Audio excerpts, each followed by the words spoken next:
Nitobe Memorial Gardens. Paradise at University of British Columbia.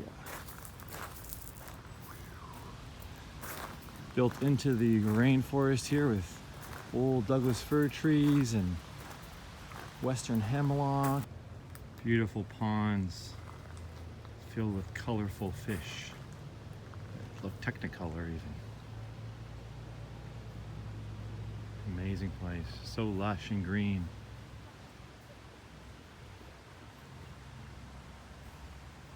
Instead of lawns, why don't we have carpets of moss and lichen?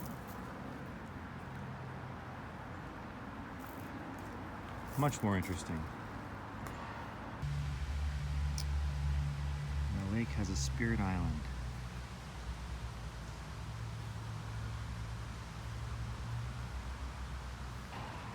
Giant pillar in the sun.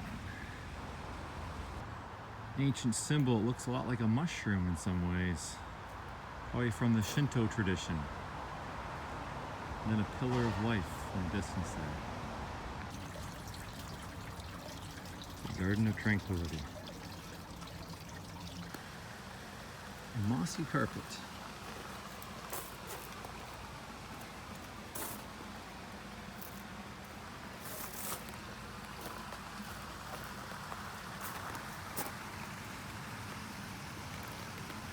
Japanese gardens are ideal places for the philosophy of flow. So they're a combination of two ancient philosophies. The first is Shintoism, which is the ancient belief that there were spirits in trees, in the land, in mushrooms, in forests, and mountains.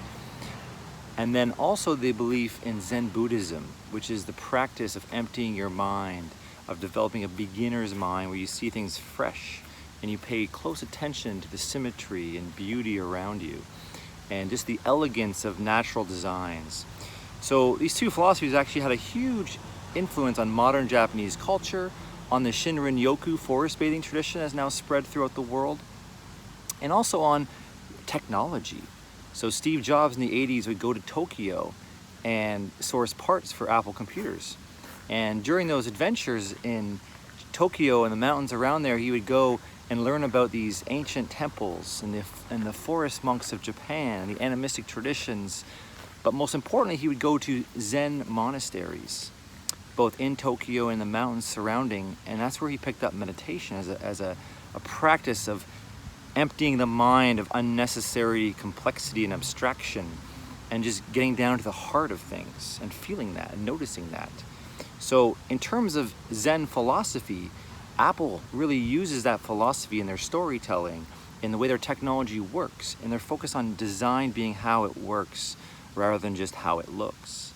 And if you see the walled gardens of Japan, they have this elegance and simplicity to them, and this design that mimics nature but incorporates human creativity as well and imagination. So Apple has really used a lot of that and been inspired by that. And Steve Jobs was a lifelong meditator. And obviously in the 70s, meditation was big in the valley, in Silicon Valley today. And back then, he learned from the author of Beginner's Mind, or Zen Mind, Beginner's Mind, an amazing book.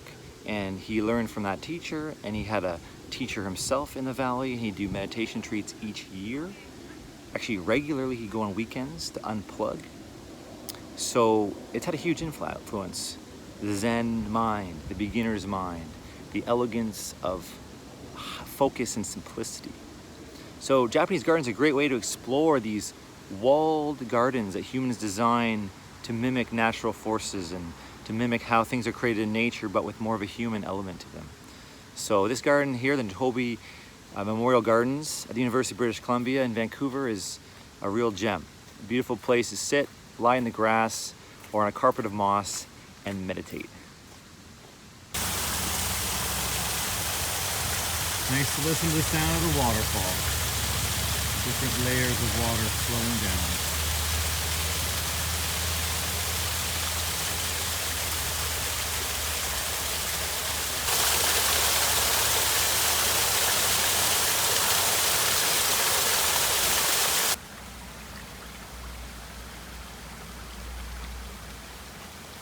Beautiful Japanese maples. A monument to the creator of the garden, visionary from Japan, Inazo Nitobe, apostle of goodwill among nations.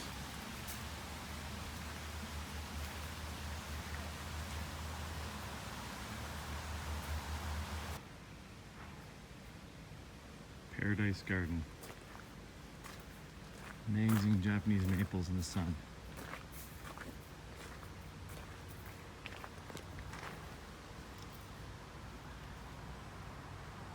You couldn't have a Japanese garden without mushrooms. Here we have the chicken of the woods, growing like a crown on this stump. A choice edible. The Japanese probably love mushrooms more than any other culture in the world.